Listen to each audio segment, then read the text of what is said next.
Bonjour tout le monde, j'espère que tout le monde va bien, j'espère que la qualité du son est parfaite. Je voulais vous faire une vidéo pour vous faire un retour d'expérience du dropshipping. Alors, c'est vrai qu'aujourd'hui, on cherche tous des solutions pour pouvoir dégager des revenus complémentaires et si possible, pouvoir vivre à travers le net, hein, c'est vrai. Qu'est-ce qu'il y a pas de plus beau que finalement pouvoir travailler depuis chez soi ou pouvoir travailler depuis où l'on veut. Alors, je vais vous parler de mon expérience, mais finalement, ça reste une expérience qui est très personnelle. Ça ne veut pas forcément dire que ce qui est arrivé à moi va arriver aux autres, mais c'est pour vous faire un partage d'expérience et pour vous partager un peu mon ressenti du dropshipping, du e-commerce. Alors, avant de rentrer dans le vif du sujet, il faut déjà détailler ce que c'est, détailler un peu le business model du dropshipping, et pour vous présenter un peu les côtés positifs et les côtés négatifs. Alors, le dropshipping, c'est une tendance qui est apparue il y a quelques années et qui est aujourd'hui tellement connue que finalement, qui ne connaît pas le dropshipping, qui consiste finalement à faire de la pub pour un produit et le mettre en avant sur les réseaux sociaux, qu'importe la plateforme, pour pouvoir générer des prospects et pouvoir justement récupérer sa commission par rapport à ça, et donc vendre un produit à un client qui finalement lui va payer pour, et donc nous permet de dégager une plus-value, et plus le nombre de produits est conséquent, plus la marge nette qu'on pourra se faire dans notre poche est conséquente. Alors, le côté positif, c'est qu'on peut faire ça partout. C'est qu'on peut faire ça n'importe où, on peut faire ça n'importe quand, entre guillemets, et quelque part, on peut à vendre des produits dans le monde entier. On peut faire un testing qui est hallucinant de par le fait qu'on n'a pas forcément besoin d'avoir le produit dans les mains. Encore faut-il justement choisir le bon produit, et on entend souvent parler de produits winners. Alors, avant de vous parler de mon expérience, je vais vous parler des côtés positifs. Les côtés positifs, c'est que finalement, c'est un premier pas vers l'entrepreneuriat. Et il y en a beaucoup qui arrivent justement à vivre de l'e-commerce, du dropshipping, mais finalement, cette quantité de personnes qui arrivent à vivre du e-commerce ne reste pas en dropshipping. Finalement, de suite, une fois qu'ils ont trouvé un produit qui tient la route, ils améliorent le packaging, ils améliorent finalement la qualité du produit, et ils améliorent aussi la livraison, parce que le gros problème du dropshipping, c'est la livraison. Et on se retrouve à avoir des produits, quand on commence à livrer nos clients, qui sont livrés au bout de 10 jours, 15 jours, ça dépend. Aujourd'hui, avec AliExpress, ça peut aller très très vite. Et on se retrouve justement à avoir des clients qui sont pas très contents parce que aujourd'hui, le client moyen reçoit sa commande en 3 jours de par le fait qu'Amazon a du stock. Et c'est pour ça que les personnes qui réussissent à faire du chiffre et s'épanouissent à travers ce business, à travers cette forme d'entrepreneuriat, améliorent le produit, comme je vous disais, améliorent le packaging et font du stock. Donc quelque part, on n'est plus du tout dans du dropshipping, on est dans du e-commerce pur et dur. Et je pense que les personnes qui réussissent justement à travers cela, c'est finalement des personnes qui améliorent le processus et qui s'épanouissent à travers ça. Alors moi, je vais vous parler de mon expérience. Moi, personnellement, j'en ai fait pendant 1 an et demi, voire 2 ans. Alors, comme beaucoup de monde, je cherchais à avoir des revenus complémentaires et, si possible, travailler à travers cela.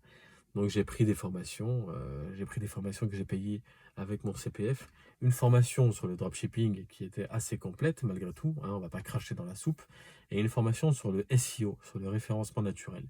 Et finalement, j'ai switché du business du dropshipping via la publicité des réseaux sociaux pour aller vers le référencement naturel, car certes plus long dans un premier temps, mais permet plus facilement d'arriver à faire des pubs à plus faible coût, de par le fait que le produit, on peut le vendre moins cher et qu'on n'a pas besoin d'ajouter 10, 20, 30, 40 euros au produit qui finalement se retrouve invendable sur les plateformes des réseaux sociaux de par la concurrence ou de par l'hyper-concurrence, surtout quand on commence et qu'on se retrouve avec des comptes publicitaires qui finalement sont pas top top et finalement ne demandent qu'à être rodés, alors que du référencement naturel, ça prend certes un peu plus de temps, mais quand vous êtes positionné en première page sur Google sur, par exemple, je sais pas, si vous vendez par exemple on va prendre si vous vendez des clés, je sais pas, si vous vendez des porte-clés, mais si les gens tapent porte-clés et qui tombent sur votre site, automatiquement vous avez plus de chances d'être rentable qu'en faisant de la publicité, de par le fait que le budget publicité lui est énorme.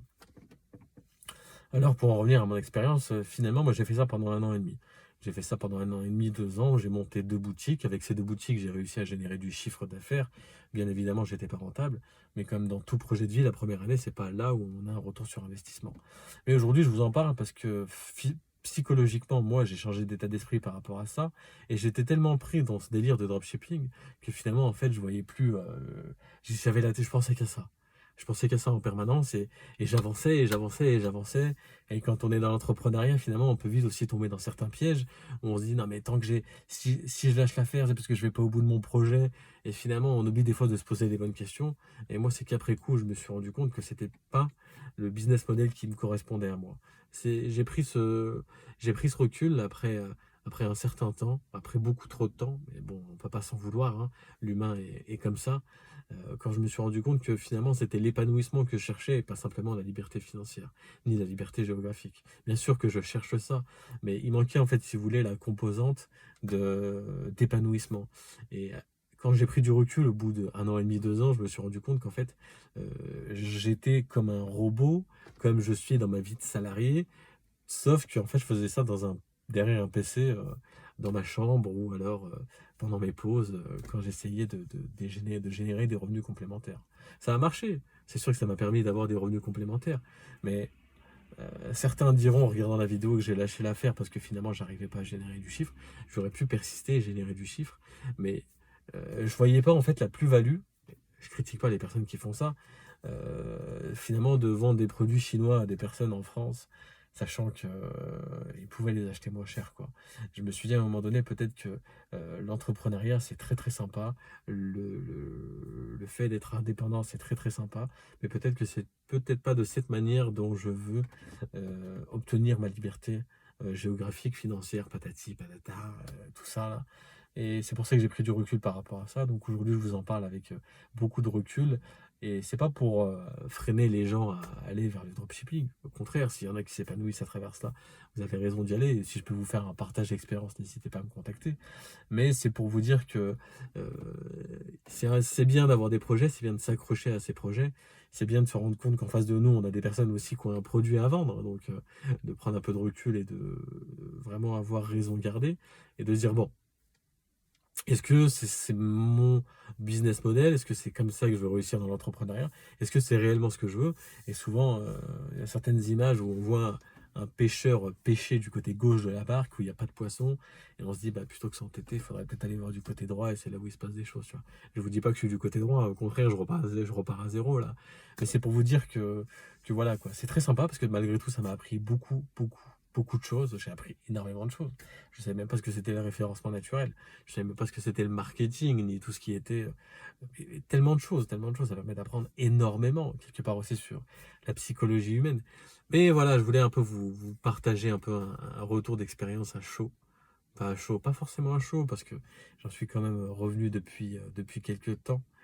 Et pour vous dire que finalement, le monde qui nous entoure n'est quelque part aussi que du dropshipping. Quand je vais commander une voiture chez Audi et que. Enfin, je vais pas commander une voiture chez Audi, j'ai une voiture avec un ciel de toit qui a deux doigts de se casser la gueule. Et quand je suis vers là, quoi, la personne qui va commander une voiture chez Audi, quelque part, il paye, la voiture, elle est pas là, c'est du dropshipping. Voilà, quoi. Donc, pour vous dire que.